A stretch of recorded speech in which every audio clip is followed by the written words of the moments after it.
in persecuting Christianity for 33 years. I literally persecuted it and made fun of it and did horrible things against Christianity. And so the first thing I did was to deny hell.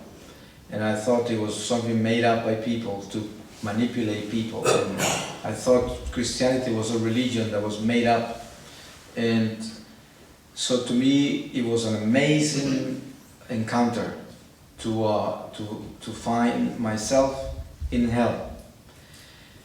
To speak about hell is a very strange subject, and I know. And I don't expect you to experience this conversation the way I'm experiencing myself, because I have seen it and I have lived it. So it's a big difference, and I understand.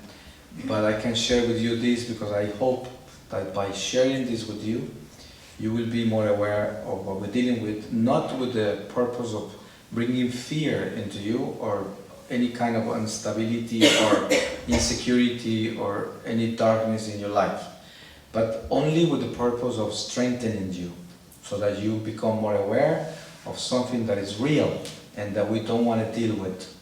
As real as we don't want to deal with death, and we are all going to die. So some people don't want to even talk about it, and I find it silly, because if we are going to die, why not talk about?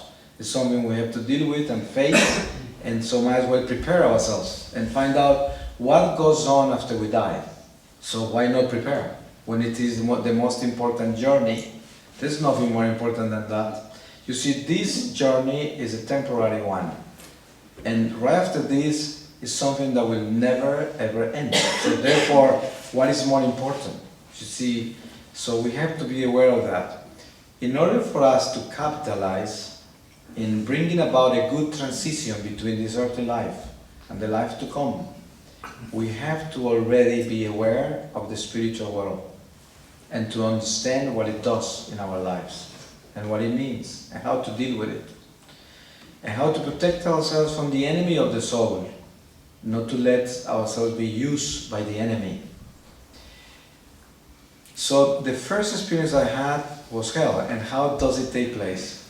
I am on a mountain in a vision with the Lord, face down against the grass, and I rejected the Lord's voice. I couldn't handle it, couldn't stand it. He was burning me. He was talking to me, and I didn't want his voice. His voice was filled with compassion and mercy and forgiveness. Only wanted to embrace me and fuse me within that grace, and I couldn't handle it. Even though all my life I thought I was a good guy, because originally I'm an actor and composer, and I lived all my life in Hollywood and California, and I used to be the most charitable guy, supposedly, and belonged to all kinds of institutions for the goodness of humanity.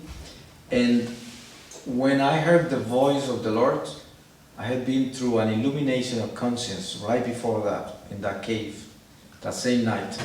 And I knew who I was when he spoke to me. So I knew I was not good. And I knew that the things that I did that were supposed to be so good were only self-love. I only had loved myself. Every act of charity I supposedly performed, I did it just to glorify myself and feeling better than the people I was helping. So therefore I never did anything good. I didn't have any of the love of God in me. And when he spoke to me, he was burning me. He was like burning me. And so I rejected him, and he stopped talking to me. And that's when I experienced hell.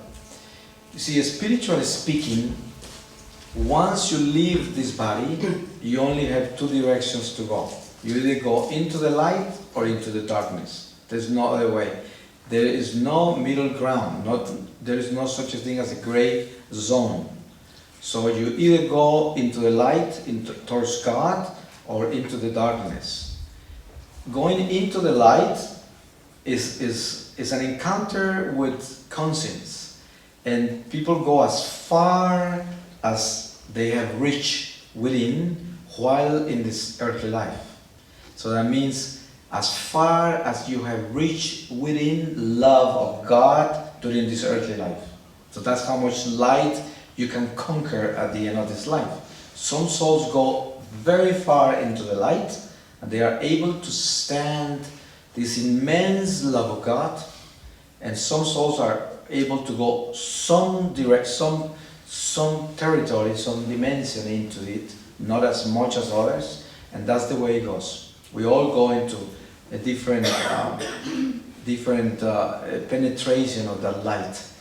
And some souls are very much into the beginning of the light and very close to this earthly life. And the church calls it a purification state, a purgation state. It's a state of salvation anyways. It's a state of glory somehow, but it's not in the fullness of the light. The soul is not still very comfortable because the conscience is still very attached to earthly ground and unresolved matters, unloving acts in this earthly life. So I found myself completely empty of God, and I rejected the Lord. So the ground where I was laying on the mountain disappeared as soon as the Lord stopped talking to me. There was no other way to go. If I rejected the light, I ended up in the darkness. So I became what I was, because the mercy of God I didn't want. So the ground where I was laying on disappeared completely, and I found myself floating on top of a terrifying abyss that had no bottom. You see, on this earthly plane, we have a sense of bottom, no matter where you are. You could be in the highest place, up in a plane, or even outside the space. And wherever you are, you know there is a bottom. So picture yourself floating on top of something that has no bottom, it's bottomless. So that's the beginning of what I'm trying to show you. You will probably know that it will be absolutely impossible to describe to you naturally something that is supernatural. There's no way to do it, because there's no transition between the two intellectually. But I will do my best to place it in a natural way. I'm floating on top of this great bottomless abyss. I know what it is, and I don't want to face it because of what I told you. I have denied it all my life. And obviously the Lord wanted me to experience this because I end up falling into it, sinking into it. The best way I could describe it physically, even though it's not a physical state, is picture like a fog, a thick fog, and I'm going inside it. When I'm inside it, that, what I call a fog, was, every particle of it was a demonized human being, condemned soul. And I was the one that denied hell for 33 years. And there I was inside it, and I could see uncountable millions. The reason I call it a fog was because it looked like a fog. That's how many there were.